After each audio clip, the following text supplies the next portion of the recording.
hinted at, Lydia has some big things coming up. Yes.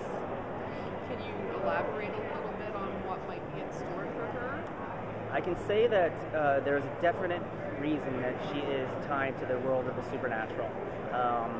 And she will become crucial to both the mystery that unfolds in this first set of 12 episodes and to Scott, actually.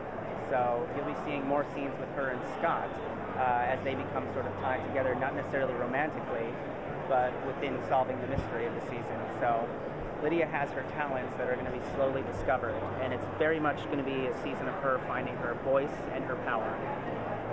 Along those lines of Lydia, is her immunity to the bite, is that part of like a family history? Is that part of the mystery of season 3?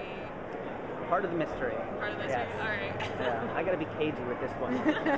But she's a really fun actor to write for. Holland is one of the best pros I've ever seen. She never complains. We shot with her for like 3 days in a shower where the water was alternately freezing cold and scalding hot. What's going to happen now that the Catamaran has been revealed and kind of defeated between Scott and Derek and kind of teamed up for protection? Yeah. Well, one of the things I said this at the panel, one of the things we wanted to do was fulfill the promise of the very first episode of the show where Derek says to him, we're brothers now. So in the first half of the season, you're going to see them very much working as a team. I think they have good chemistry. There's sort of a big brother, little brother chemistry, but Scott has proved himself in Derek's eyes now. And at a certain point, Derek has to say, look, Scott, I'm on your side now. So we're going to see them working together, especially in the third episode, which is really action-packed, where they're going to be running through the woods side by side, chasing certain characters. Are we going to see more of Peter Hale, and what is his role going to be in everything? Absolutely, more of Peter Hale. I said to when he shot his resurrection scene, I said to Ian, best compliment an actor can ever get, being brought back from the dead, and he was very happy about it. He was just too good to keep dead. Yeah. So we're going to see a lot of his slyness, a lot of his sarcastic wit is going to come back. I like having that kind of voice in the show because there are certain commentary, especially in a teen show, that can't really ever take itself too seriously. So we're gonna have fun with Peter too. So he doesn't make his entrance until the second episode, but it's a good entrance. Speaking of possibly dead characters, is there any chance Matt? No chance at the moment, but he was a really good actor too. One of the great things about Steven is he thought he was just going to end up another dead body, and when it was revealed at the end of episode 9 who he actually was, he was so shocked. He came up to me, he's like, I had no idea. And I said, well, get ready because you're going to have a lot of lines to memorize in episode 10. He's a great kid. Is there going to be any more mystery and fantasy? Like versus Say that again? more fantasy and mystery or romance? Like with on season 3? What are we going to see more? You're going to see more of, I think, one of the things we're trying to do is make it a little scarier this season, actually. There was a lot of action last season, we still have plenty of fights, but we really want to go back to horror and scares as well, sort of similar to the first season, where we did quite a bit of that, I think. We had some of it, but I think we delved more into the Buffy style of action last season. I'd like to go back to a little bit more horror and suspense this season, so we'll definitely see more of that. Have you based any of your inspiration off of the old werewolf movies in the past, or any horror movies? Initially, yes. We used a lot of the tropes and a lot of the themes of werewolf movies, of the metaphors of sexuality. But we've kind of, now that we're in third season, we've kind of gone off on our own.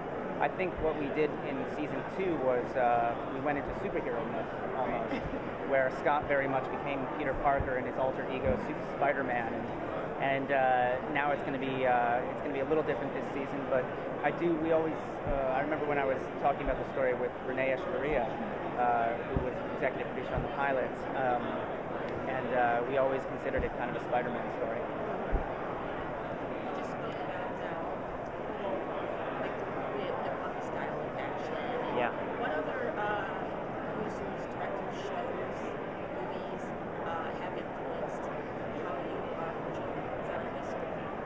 Well, for TV, I would definitely say Joss Whedon and Vince Gilligan and Chris Carter, X-Files and Buffy and Breaking Bad. Those are some of the best shows on TV. I really love those shows. I just recently got into Homeland, and I love the way they dole out that mystery, and the characters are so vibrant and dimensional. It's incredible. As for movies, the style of writing of James Cameron. I remember seeing the original Terminator when I was a kid and just being sucked into that world. So, and the way he was actually able to make in Aliens both a horror movie and an action movie. So that's kind of what we go for. I always say The Lost Boys was a huge influence on this show because it combined great humor with scares. And it made it fun. I get my influences from many places, but I'm a big fan of populist, commercial fiction and movies. Stephen King in terms of novels, Stephen King, Dean Koontz, all those kind of great horror novelists and suspense novelists. Who else could I mention? There are plenty. I'm a huge, avid TV watcher. J.J. Abrams is a big influence. I loved Alias. The twists that would happen at the end of every episode of Alias. We try to go for those same kind of twists at the end of our episodes. So I have a question. Obviously has super fans, as you mentioned. Yes. They can be very supportive and also get very uncomfortable. Oh yeah. Do you feel ever pressure to either interact with them or not? How is that getting so much instant feedback from the internet these days? Well, it's interesting because I can get caught up in answering questions for an hour with the fans, and it's very good for procrastination. And it's one of the things I love about Twitter is that when the show is on the air, you can watch the Twitter feed, and it's literally like theater. You're getting instantaneous feedback from your audience, which I love. Of course, that opens you up to some 15-year-old saying, "Why is the sound terrible?" And I would respond, "Well, your the audio in your TV probably stinks."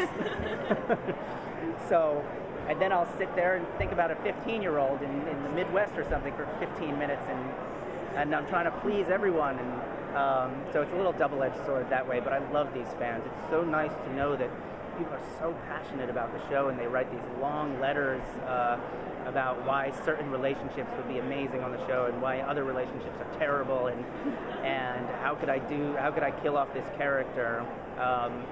So it's great to have super fans. I've never had it before. I just have to ask for the fans, do those letters ever sway you to a little bit, give you ideas?